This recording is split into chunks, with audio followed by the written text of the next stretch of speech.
Elshinta News and Talk.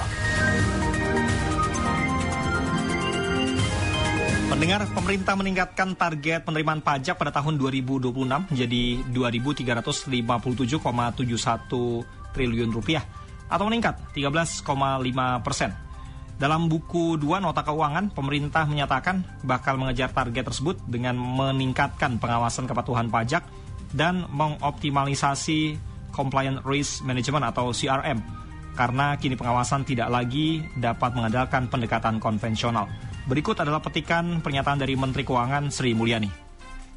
Nah, untuk membiayai seluruh belanja-belanja baik pusat maupun daerah ini, pendapatan negara harus ditargetkan cukup tinggi. Total pendapatan negara seperti disampaikan tadi dalam pidato adalah 3.147,7 triliun. Ini artinya naik 9,8%. Ini suatu target yang cukup besar kalau kita lihat kinerja selama 3 tahun terakhir itu hanya sekitar 5,6 paling tinggi, dan bahkan tahun ini kemungkinan hanya 0,5% pertumbuhan pendapatan negara. Maka reform di bidang pajak, bea cukai, PNBP menjadi penting. Di pajak kami akan meneruskan untuk Cortex dan sinergi pertukaran data dari kementerian lembaga. Kalau kita lihat posturnya, pendapatan negara secara headline tumbuhnya 9,8%, mencapai 3.147,7 triliun rupiah. Untuk penerimaan pajak 2.357,7 triliun, itu artinya harus tumbuh 13,5%. Itu cukup tinggi dan ambisius. Untuk pendapatan kepabeanan dan cukai 334,3 triliun, tumbuh 7,7%, dan PNBP kita 455 triliun. Lalu apa yang perlu diperhatikan untuk mencapai target tersebut dengan tidak menambah beban atau pajak dari rakyat? Saat ini kami sudah bersama dengan Direktur Indonesia Tax Care, Basuki Widodo. Anda juga tentunya bisa menyampaikan tanggapan maupun pertanyaan, baik itu lewat telepon 0215869000, WA 0811806543, maupun melalui berbagai kanal sosial media Elshinta. Elshinta News and Talk.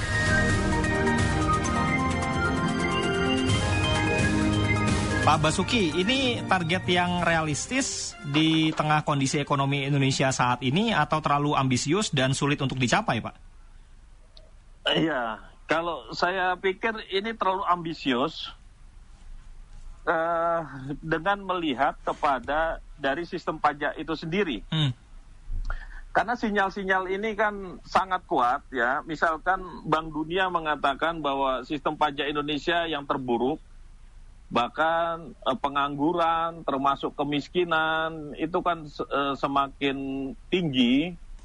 Kemudian juga kasus Pati, kasus-kasus daerah lain, rakyat ini kan tidak terima, marah terhadap beban pajak. Karena apapun itu, pajak ini kan akhirnya kembali kepada rakyat. Rakyat ini secara ekonomi, secara kemampuan ini mengalami beban, bukan menjadi sebuah penguatan kepada ekonomi kerakyatan dari pajak itu sendiri.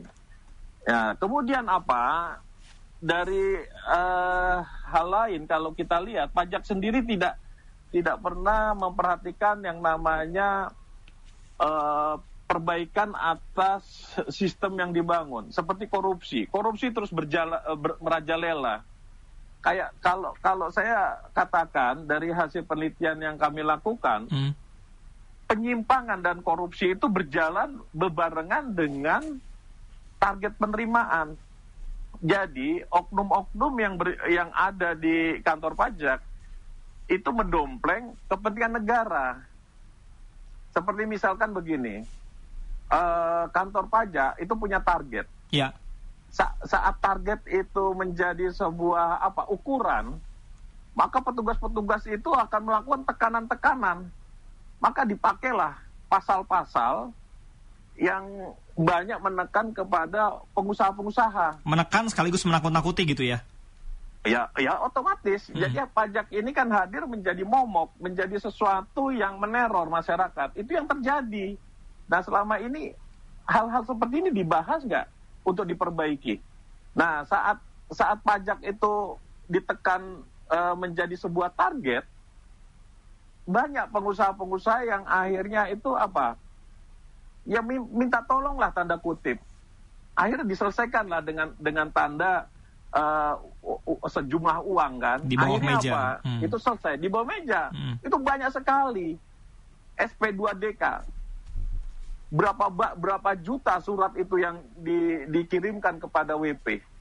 Dan masyarakat sendiri tidak paham pajak, apalagi semakin ke sini aturan pajak itu bukan semakin sederhana, semakin rumit. Jadi ada apa di balik sistem yang dibangun oleh pemerintah ini? Apakah memang sengaja dibuat masyarakat ini tidak paham, hak-haknya terhalang atau apa? Karena ini akan mendapat semacam perlawanan, masyarakat tidak mendukung. Nah, kalau tidak mendukung nanti juga itu akan jadi bumerang bagi pemerintah sendiri. Nah, Sri Mulyani mengatakan bahwa Cortex itu menjadi andalan untuk menaikkan pajak. Masalahnya bukan di situ. Cortex itu akan mengklasifikasikan tingkat kepatuhan. Ya. Bukan masalahnya di situ. Masalahnya target ini menjadi alat bagi oknum-oknum untuk menekan masyarakat, sehingga itu menjadi peluang terjadinya korupsi gitu loh. Dan undang-undang aturan itu menjadi alat untuk menekan ke masyarakat, untuk menakut-nakuti. Nah, masyarakat kalau sudah kena misalkan 10 miliar, masyarakat itu apa yang ada di pikiran bagaimana supaya menurunkan. Jadi bukannya mencari sebuah solusi, tapi akhirnya ya sudahlah, semua kekuasaan itu dipegang oleh si oknum. Terserah Bapak mau ngapa, mau pengaturannya bagaimana, yang penting turunkan katanya gitu. Akhirnya apa pengaturannya? Untuk negara berapa? Untuk oknum berapa? Oknum ini berapa? Selesai sudah. Gitu. Itu yang nggak ada kontrol kalau menurut saya. Ya. Gitu. Nah, penerapan CRM kemudian juga dengan mengidentifikasi tingkat kepatuhan agar masyarakat lebih patuh lagi untuk mengejar target pajak ini bagaimana kalau menurut Pak Basuki? Ya tentu begini, kalau saya lihat yang sekarang aja kantor pajak banyak tahu siapa pengusaha-pengusaha yang nakal, tapi itu banyak lolos.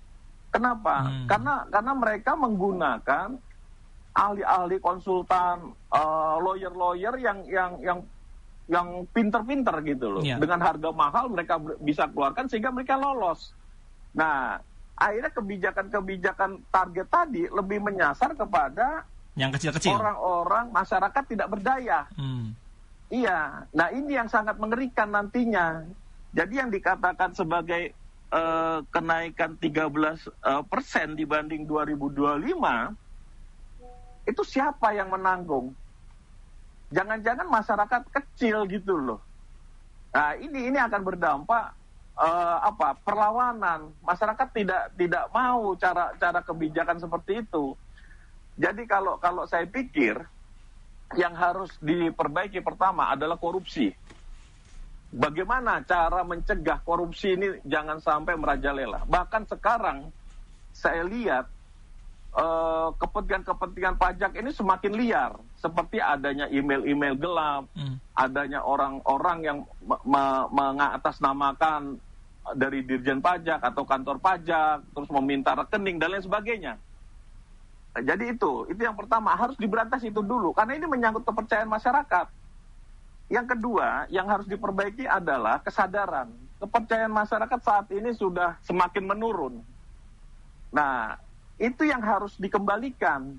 Dikembalikan ini bukan dengan cara-cara semacam pemerintah ini kan membuka semacam cara-cara pembayaran pajak yang mudah. Misalkan membuka deposit untuk bayar pajak dan lain sebagainya. Bukan.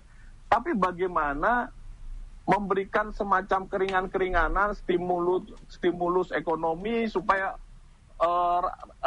ekonomi kerakyatan itu tumbuh, bergerak. Kemudian sasaran kepada pajak ini lebih kepada orang-orang kaya. Orang-orang kaya sendiri banyak yang tidak tersentuh.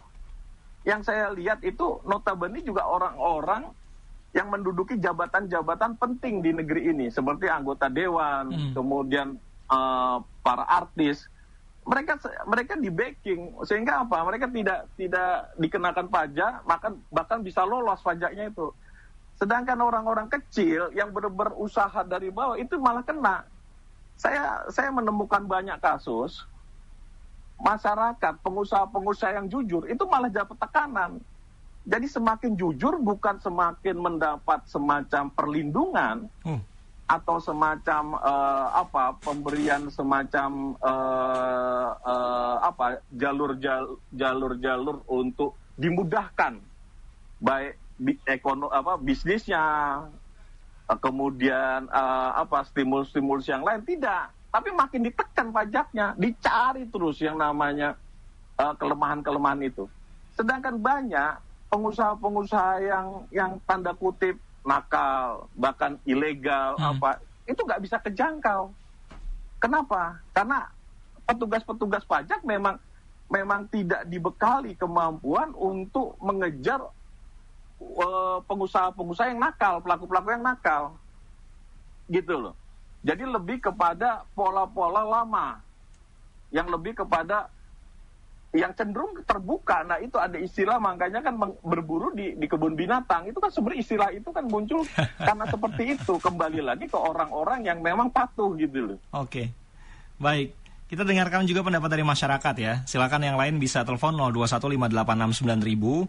Ini kita sedang berbincang tentang pemerintah yang meningkatkan target penerimaan pajak pada tahun 2026 menjadi 357,71 triliun atau meningkat sebesar 13,5% ya, dibandingkan dengan proyeksi penerimaan di tahun 2025 yaitu sebesar 2.076,9 triliun rupiah. Sudah ada yang bergabung, Pak Roni di Ciputat. Halo Pak Roni. Selamat malam Mas Ferry Amsah. Malam Pak Roni. Selamat malam juga Pak Basuki Widodo. Selamat malam, salam kenal Pak Roni. Saya ikut komentar ya Mas Ferry ya. Ya. Ketika pemerintah ingin menargetkan pajaknya 2.000 triliun, mungkin nyampe targetnya atau tidak, setidaknya ada barang-barang yang masuk dari Eropa dan Amerika itu kan 0% ya Mas Ferry ya. Dan kalau dari negara lain yang misalkan dari anggota BRIT itu ya saya nggak tahu. Misalnya dari NRT, dari Rusia, dari Brasil yang masuk ke Indonesia ini tarif masuknya berapa kan saya nggak tahu kalau soal itu. Kalau yang dari Eropa itu kan 0%, dari Amerika juga sama masuk ke sini kan 0%. Sedangkan pemerintah mungkin pendapatan pajaknya dari orang-orang yang punya mobilnya banyak Mas Ferry. Mungkin ada yang punya 2, ada yang punya 3, itu juga dipajakin juga, termasuk ada masyarakat yang nggak tahu kalau mereka melanggar lalu lintas Mas Ferry. Misalnya melanggar Italy misalkan, ada yang nggak tahu nyampe banyak banget. Saya dengar kemarin ada beberapa gitu, ada yang 15 jutaan dan lain sebagainya. Ya mudah-mudahan sih target pemerintah dapatlah 2.000 triliun lebih gitu kan. Belum ada nanti penambahan dari utang negara yang sebesar 700 triliun itu Mas dari Bank Dunia. Mudah-mudahan sih bisa dimanfaatkan dengan baik. Oke. Gitu aja sih komentar. Terima kasih Pak Roni. Selamat malam. Pak Sony di Cipondoh. Malam Pak. Selamat malam Mas Dery, Pak Basuki. Silakan Pak Sony. Iya malam. Pertama saya bangga, saya dapat pelajaran baru dari Pak Basuki. Bener Pak, ternyata saya kelahiran tahun 53 Pak, udah 70 lebih. Saya dulu orang tua saya ngajarin bayar pajak sepeda sama pajak radio. Patuh banget, pakai tenang aja dulu. Kita bayar ke kantor pos, cukup. Terus kalau nggak bayar pajak kita malu, gitu ya.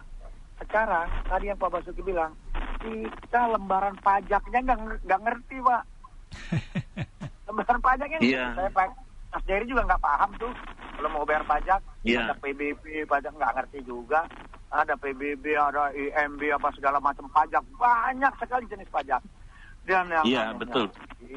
Pak Dery, saya yakin lah, biar suka nyari juga. Bayar pajak STNK aja. Oh, bayar dong. Benar. Bayar, Pak. Lewat online kalau saya, lewat aplikasi. Ya, aplikasi itu yang pintar. Yang enggak, Pak, berbelit-belit. Kasihan. Ternyata segitunya. Iya, betul itu. Ya. Betul. Nah, kita kalau saya sih sedih juga ya.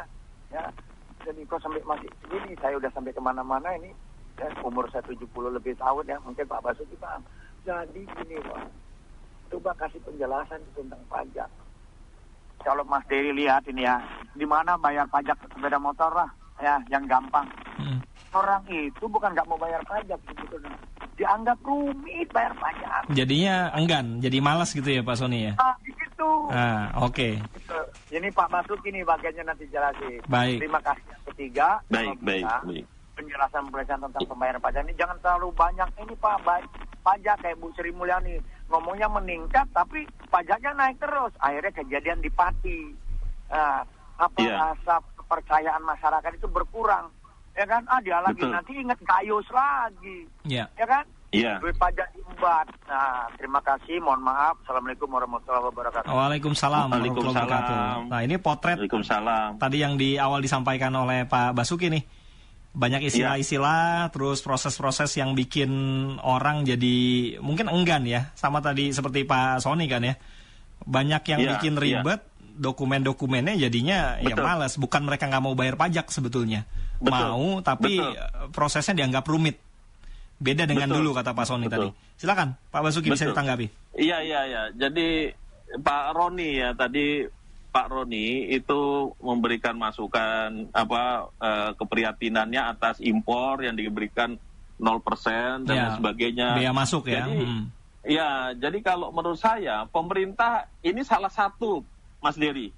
Pemerintah tidak melindungi masyarakat pelaku usaha di Indonesia. Seperti misalkan kita kekurangan beras atau gula tinggal buka aja keran impor gitu loh. Sehingga Sehingga kemampuan nilai rupiah yang harusnya menguat itu semakin menurun dengan kita terus impor gitu loh. Harusnya yang namanya hasil bumi, produksi rakyat, produksi pelaku usaha Indonesia itu bisa dilindungi. Jangan impor. Dengan impor itu kan itu cara-cara pragmatis hanya untuk memenuhi kondisi yang ada, tapi petani, pelaku usaha itu jadi menurun, dia punya penghasilan dan nilai kemampuannya juga semakin menurun gitu loh. Nah, hal seperti ini kenapa harus dinaikkan terus pajaknya? Jadi artinya pemerintah tidak memberikan penguatan ekonomi rakyat, tapi pajaknya terus dinaikkan. Ini kan sesuatu yang nggak masuk akal gitu loh. Pemerintah hanya bicara pertumbuhan ekonomi, tapi tidak pernah apa yang sebenarnya terjadi di lapangan itu seperti apa. Ini yang tidak diperhatikan oleh pemerintah.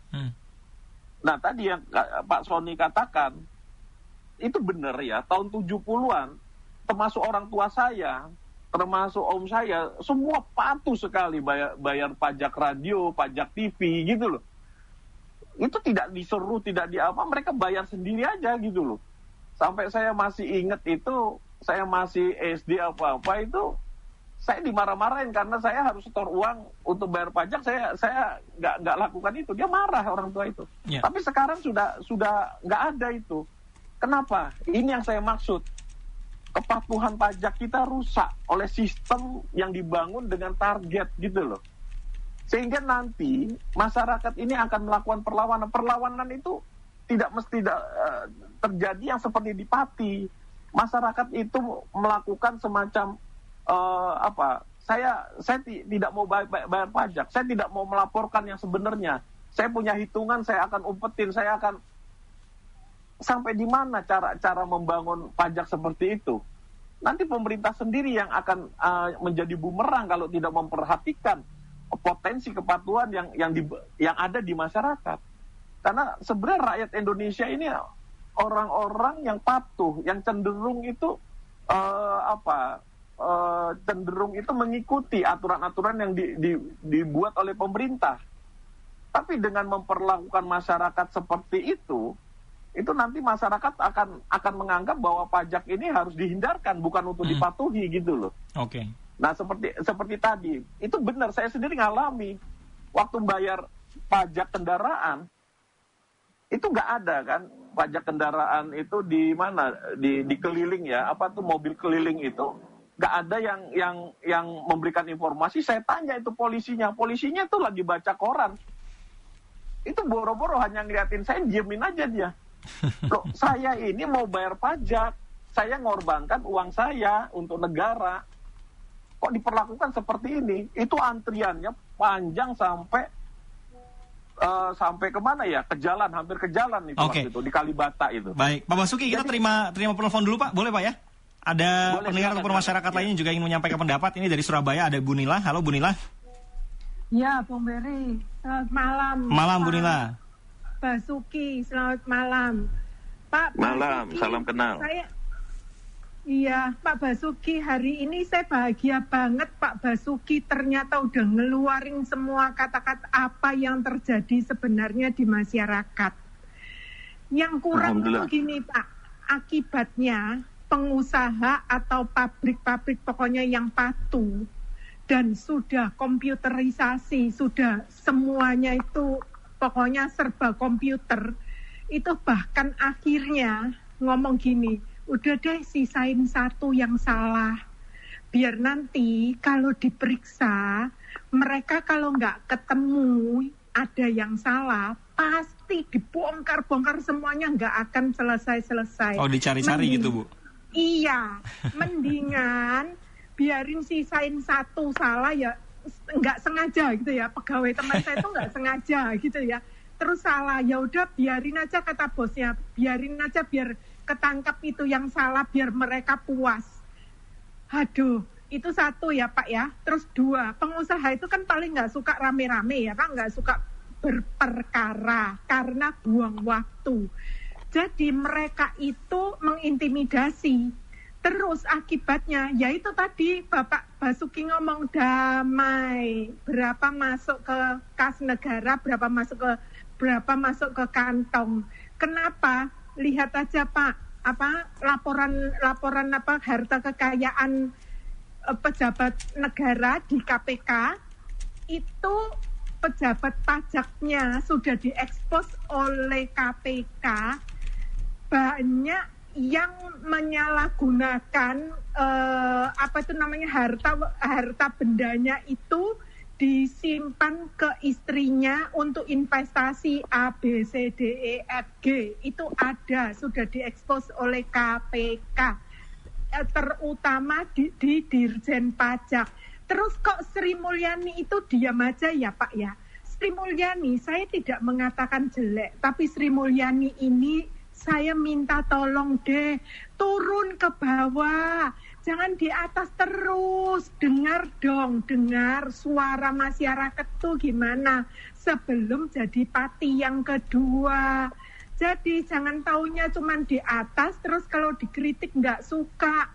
Dan lagi pula ya Pak, sekarang ini kan udah pakai Cortex, seharusnya itu kan lebih transparan. Transparan itu pun juga sama Pak, yaitu sudah saya tidak memfitnah, tapi KPK itu buktinya yang sudah mengekspos. Baik. Jadi Pak Basuki kalau udah tahu banyak gitu, tolong dong gimana caranya itu SMI itu dicewer kayak apa kayak gitu. Makasih. Terima kasih Bu Nila. Ini jadi apa yang disampaikan Bu Nila jadi kemudian memunculkan ide dari saya untuk menanyakan hal ini, karena kan yang disampaikan oleh Bu SMI, Bu Sri Mulyani Indrawati ya, itu mengutip pajak ya, untuk menerima penerimaan pajak yang naik ya menjadi 2.357,7 triliun ini tidak dengan mengutip jenis pajak baru, tapi fokusnya adalah pada reformasi internal. Nah, ini kalau kaitannya tadi ada yang dicari-cari kesalahannya, terus tadi main belakang dan lain sebagainya, apakah artinya reformasi internal yang selama ini terus didengungkan ya oleh DJP, oleh Kementerian Keuangan, itu belum berjalan maksimal? Nanti mohon ditanggapi juga ya oleh Pak Basuki. Ada Pak Aryo di Jakarta berikutnya ya. Cukup dulu ya sampai Pak Aryo. Ada WA juga yang masuk soalnya. Halo Pak Aryo. Halo, selamat malam Bang Dery. Malam Pak, silakan. Iya Pak Basuki dan semua pendengar yang tadi manapun. Saya Aryo dari Jakarta Selatan. Ya. Mengenai isu pajak ini mestinya kita melihatnya secara holistik, barangkali lebih bijak begitu ya. Artinya tidak hanya dari satu atau dua sisi aja, tapi dari secara keseluruhan. Ini kan sebuah sistem gitu ya. Mungkin kalau bicara mengenai fenomena di daerah-daerah yang menaikkan pajak, saya kira karena saya hidup di Jakarta ya, jadi di zaman pemerintahan sebelum di Jakarta sampai sekarang, jujur aja karena harga rumah saya di bawah 2 miliar, PBB saya gratis gitu, dan ini sejak sebelumnya gitu ya. Yeah. Dan ini mungkin Jakarta ini menjadi barometer barangkali bagi daerah lain, namun mungkin isunya akan berbeda karena pendapatan Jakarta berbeda lah dengan daerah-daerah lain yang memang bukan pendapat. PAD masing-masing daerah beda-beda sumbernya, Pak. Betul. Nah, namun terkait dengan pasti daerah-daerah seperti di Pati dan Cirebon dan lain-lain, saya sih menganalogikan gini ya, seperti halnya kita di dalam sebuah rumah tangga barangkali ya. Di dalam sebuah rumah tangga, kebutuhan bulanan rumah tangga saya misalnya untuk biaya sekolah, biaya hidup dalam 1 bulan itu 5 juta. Sementara penghasilan saya hanya 4 juta gitu kan. Nah, bagaimana caranya supaya kebutuhan hidup saya bisa terpenuhi, bisa terbayar 5 juta tadi, padahal gaji saya cuma 4 juta. Nah, sebetulnya itu bisa diatur dengan strategi bahwa saya nggak harus ngotot supaya gaji saya naik supaya 5 juta, supaya memenuhi pengeluaran saya 5 juta tadi. Padahal gaji saya cuma 4 juta. Tapi ada strategi, mestinya pengeluarannya dong yang diatur, dikurangi, jangan sampai habis 5 juta. Karena gajinya cuma 4 juta, nah kan gitu. Nah, mungkin analoginya seperti itu, di daerah-daerah seperti itu. Pengeluaran kebutuhan dananya sekian triliun misalnya, sementara pendapatannya hanya sekian. Naikinlah pajak, ya mencekik rakyat lah kalau gitu. Nah, makanya negara juga gitu dong, Pak. Pengeluarannya yang diatur, bukan pendapatannya yang ditambahin. Ya, artinya negara dalam hal ini tadi soal pajak harusnya ya jangan ditambah target pajaknya, tapi efisiensinya, pengetatan ikat pinggang yang harus dilakukan gitu. Iya, betul seperti itu. Jadi, nah kemudian ini kan merembet kemana-mana nih pajak ini. Jadi selain tadi yang masyarakat tidak terima PBB-nya dinaikin yang tinggi, juga ya tadi pelaku-pelaku usaha yang kadang ngakalin. Mungkin ini strategi untuk ke pelaku usaha juga. Jadi tadi benar yang sampaikan bahwa mungkin kalau satu perusahaan kena pajak 10 miliar, bagaimana ngakalin supaya nggak segitu gitu ya. Akhirnya kolusi dan lain-lain. Makanya saya melihat di lembaga keuangan itu sering melihat ya, kebetulan saya juga pernah menjadi auditor. Jadi mereka itu punya 2 laporan keuangan. Nah, ini mungkin rahasia, mungkin kalau orang-orang pajak udah bukan rahasia umum Pak sebetulnya Pak itu ya. Satu laporan keuangan untuk dilaporkan ke regulator, ke otoritas pengawas, satu lagi untuk ke laporan ke pajak. Ini nggak lucu, tapi memang itu fakta. Jadi dalam tanda petik mereka ngakalin. Ya mungkin kalau dibongkar sampai ya saya nggak tahu di belakangnya apakah mereka kongkal-kongkal apa tidak dengan dinas petugas pajak gitu ya. Tapi memang fakta seperti itu. Mereka bikin 2 laporan keuangan.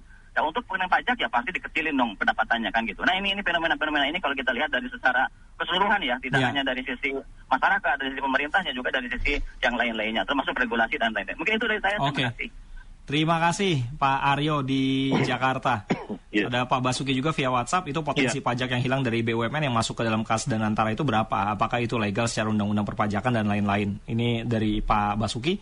Pak Cipto di Pandeglang, kalau pemerintah menargetkan pajak yang terlalu tinggi, jangan benar yang beredar di dunia maya ya, jangan benar yang beredar di dunia maya, kata Pak Cipto di Pandeglang. Katanya PSK juga akan dipajakin ya. Ini yang muncul juga desas-desusnya ya. Silakan yang via telepon dulu mungkin terlebih dahulu, tadi Bu Nila dan Pak Aryo bisa ditanggapi oleh Pak Basuki. Bu Dila ya. Jadi yang disampaikan Bu Dila ini Ibu Nila Nano. Bu siapa? Nila Nano. Bu pakai Bu N. Nila ya? Iya, Nila. Oh, Bu Nila ya, Bu Nila. Oke. Ya, jadi Bu Nila ini benar ya. Jadi hampir semua masyarakat ini kecewa ya dengan kebijakan-kebijakan yang dilakukan pemerintah. Jadi kebijakan pemerintah lebih kepada internal yang sebenarnya lebih kepada target, termasuk kebijakan-kebijakan dalam membuat sebuah kemudahan itu lebih kepada untuk membayar pajak, misalkan membuat pembayaran melalui fasilitas online, kemudian membuka deposit supaya masyarakat bisa menaruh uangnya untuk bisa membayar pajak secara mudah. Jadi hanya kemudahan-kemudahan untuk membayar, tapi bukan kemudahan-kemudahan dalam memberikan semacam penguatan ekonomi rakyat gitu. Jadi yang saya sampaikan bahwa pajak itu mengambil dari selisih lebih. Definisi pajak selalu seperti itu. Jadi masyarakat itu harus ada nilai tambah. Ya kayak PPN kan, pajak pertambahan nilai, ada nilai tambah. Kalau tidak ada nilai tambah tidak bisa dikenakan pajak gitu loh. Nah, termasuk juga pajak penghasilan. Definisi pajak penghasilan apa? Setiap tambahan kemampuan ekonomis. Jadi ada tambahan kemampuan ekonomis. Ini yang harus diperhatikan oleh pemerintah. Jangan pajak terus ditekan, tapi tidak melihat kepada yang namanya kondisi di lapangan. Rasa takut masyarakat, kemudian ancaman perusahaan yang bangkrut. Berapa banyak? Saya katakan ribuan perusahaan bangkrut karena pajak. Jadi begini, sistem yang dibangun pemerintah ini merusak daripada sistem kepatuhan. Itu yang pertama. Yang kedua, pemerintah mengajarkan masyarakat untuk menjadi jahat, untuk berbuat curang. Sebab kalau tidak, itu semakin ditekan gitu loh. Ya misalkan yang tadi sekalian ya Pak Aryo mengatakan membuat laporan keuangan yang double ya, double pembukuan misalkan begitu kan. Itu sesuatu yang sudah lama dilakukan. Bahkan beberapa ini 3 pembukuan, 1 pembukuan untuk pajak, 1 perusahaan, 1 lagi untuk kantor pusat yang ada di luar negeri. Itu banyak, saya tahu itu. Kemudian ada semacam konsultan-konsultan, beberapa oknum itu mengajarkan, sudahlah, yang ini biarin aja dibuka, biar nanti pemeriksa pajak itu ngejar yang ini gitu loh. Jadi di laporan keuangan sengaja itu dibuka untuk nanti petugas pajak ngejar ke sana. Nah nanti kalau sudah kena ke sana dia nggak ngurusin yang lain gitu loh, sehingga sudah ditangkal oleh si perusahaan ini, nanti kemungkinan pajaknya berapa sudah diperhitungkan. Kemudian ada juga cara-cara seperti ini. Oke, kita bayar pajaknya tidak penuh, sebagian ini menjadi semacam tax saving yang nanti untuk negosiasi gitu loh, karena sudah tahu polanya. Kalau jujur malah susah. Ini kan artinya mengajarkan masyarakat untuk jahat. Terus ada beberapa temuan saya, diskusi dengan pelaku-pelaku usaha, mereka mengatakan bahwa orang tua saya mengajarkan, Pak, kalau nanti setiap 5 tahun kita buat lagi yang baru perusahaan itu. Jadi setiap 5 tahun perusahaan itu dibubarkan, buat lagi yang baru. Untuk apa? Satu, cuman untuk menghindarkan pajak. Sebab kalau perusahaan itu makin lama, bukan makin menjadi besar, menjadi lebih eksis, lebih dikenal, enggak. Karena pajak ini ngancam. Lebih baik bubarkan aja sudah. Habis itu buat lagi yang baru. Itu banyak sekali strategi-strategi. Itu strategi sederhana. Saya belum bicara strategi yang rumit ya, misalnya transfer pricing atau apalah itulah. Nah, jadi yang terjadi sekarang ini, kalau saya pikir pemerintah jangan terus membuat sebuah kebijakan-kebijakan seolah-olah APBN itu diselesaikan semua melalui pajak. Seperti sekarang misalkan hutang. Kita hutang ini kan siapa sih yang menjadikan kita sampai menjadi hutang 8.000 triliun? Ibu Sri Mulyani selalu mengatakan bahwa ini atas persetujuan DPR. Iya, tapi rakyat ini sekarang harus menanggung hutang ini kepada sampai turun-temurun loh. Dan pajak kita itu harus menutup yang namanya hutang tersebut. Nah ini kan artinya uang yang kita setor itu tidak memberikan penguatan kepada rakyat gitu loh. Yang tadi saya katakan bahwa pajak ini harus memberikan penguatan dalam ekonomi rakyat sebenarnya. Nah ini jadi banyak PR yang harus kita benahi kalau kita mau ini. Bukan semata-mata pajak itu menjadi target tetapin 82%. Jangankan 82%, sekalian aja 100%. Masyarakat juga tidak berdaya kok. Buat aja peraturannya. Sekarang APBN ditopang oleh 100% dari pajak. Tinggal apa? Tinggal tugas pemerintah buat undang-undang. Siapa yang melawan akan ditangkap, akan dikenakan denda yang lebih besar. Apakah seperti ini cara pengelolaan negara? Kan bukan. Di negara-negara maju yang mengelola pajaknya menjadi berhasil, itu pajak diberikan lagi kepada rakyat. Apalagi kemarin kita lihat di mana 17-an anggota DPR bisa nari-nari, bisa di mana saat itu rakyat itu banyak yang susah, banyak yang menderita, semua barang-barang mahal, nilai rupiah tidak ada artinya. Yeah. Sekarang coba, bagaimana 100.000 kita pegang sekejap aja sudah selesai untuk beli makanan. Iya kan? Semua merasakan itu. Iya, sedangkan pejabat-pejabat merasa bahwa saya pejabat harus digaji besar sampai 3 juta per hari. Ini kan keterlaluan. Itu duit rakyat loh, gitu loh. Okay. Yang harusnya untuk penguatan kepada rakyat, tapi bisa dipakai untuk hal-hal yang tinggal kemas saja alasan-alasan itu. Nah, Pak, ya ini. Pak, kalau kita kembali ke soal tadi ya, target penerimaan pajak, di mana Menteri Keuangan juga mengatakan tidak akan ada jenis pajak baru, tapi dengan fokus pada reformasi internal dan peningkatan efisiensi. Kalau konteksnya reformasi internal adalah tadi, apa yang disampaikan oleh Bu Nila ya, kemudian bagaimana sebetulnya reformasi internal di DJP ataupun Kementerian Keuangan?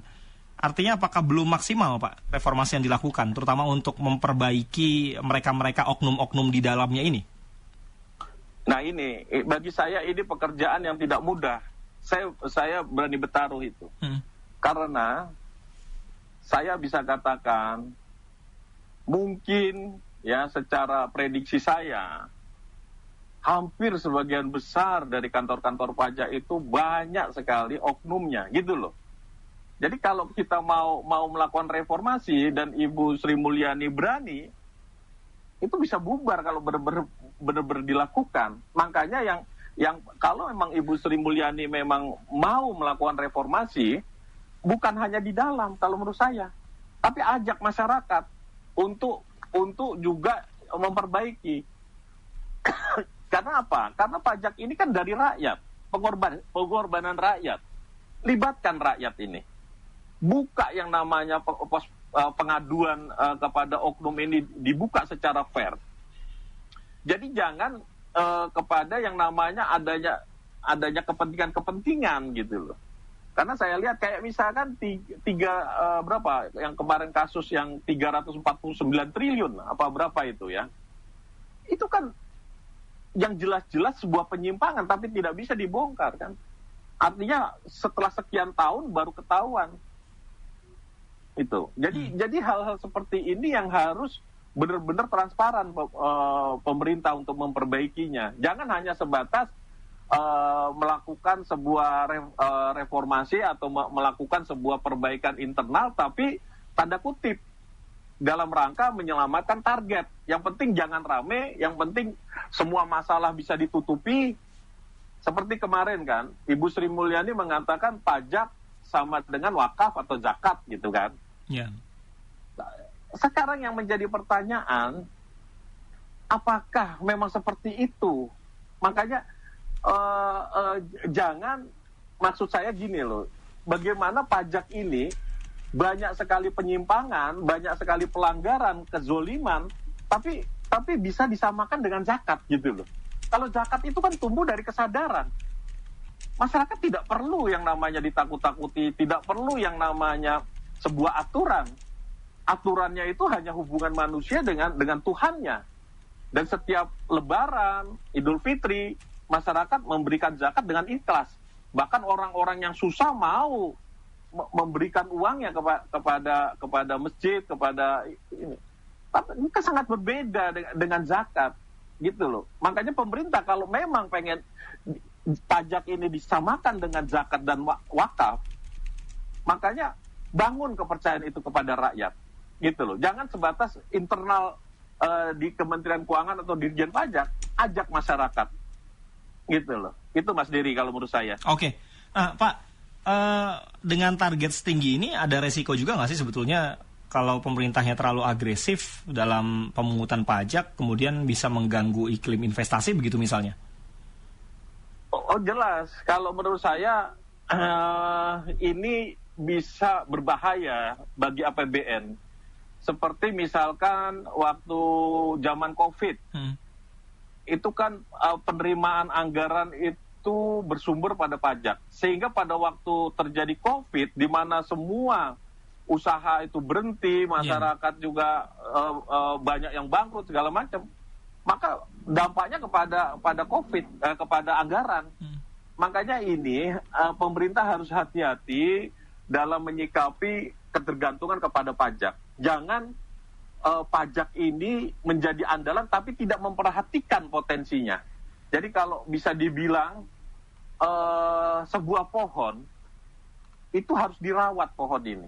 Pajak tidak boleh mengambil buah dari seluruh pohon itu. Pohon ini harus dirawat, harus diberikan pupuk supaya subur. Kalau toh pemerintah mengambil, itu hanya bagian kecil saja dari buah yang dihasilkan oleh pohon. Itu analogi saya seperti itu. Jadi kalau ini nanti sangat rawan untuk terjadi kegagalan terhadap penerimaan. Itu yang saya khawatirkan ya dari ambisinya pemerintah terhadap pajak. Jadi pemerintah seharusnya lebih berpikir untuk mencari alternatif lain sambil memperbaiki yang namanya kepercayaan publik, kepatuhan. Yang sekarang ini kan ditinggalkan ini. Kalau saya katakan bahwa kesadaran pajak masyarakat itu gagal. Karena apa? Karena saya lihat pemerintah hanya melihat pada pengumpulan atau menarik pajak sebesar-besarnya kepada rakyat, tapi membangun kesadaran kepada masyarakat itu diabaikan. Gitu. Itu yang harus diperhatikan oleh pemerintah. Kalau terus seperti ini berbahaya bagi anggaran penerimaan negara. Oke. Di satu sisi sebetulnya ya selain tadi disinyalir terlalu optimis, karena kalau mengacu pada fakta ya, serapan pajak semester 1 tahun 2025 saja ya, ini masih tertinggal dari tahun sebelumnya begitu ya? Iya. Kalau saya lihat sekarang ini sudah masuk bulan Agustus, kelihatannya 2025 tidak tercapai kemungkinan ya. Tapi pemerintah kan sangat mengandalkan Cortex. Cortex ini yang dikatakan sebenarnya akan mampu mengklasifikasikan tingkat kepatuhan. Kalau menurut saya bukan itu masalahnya. Ini Cortex ini akan membuka peluang-peluang korupsi lebih besar nantinya.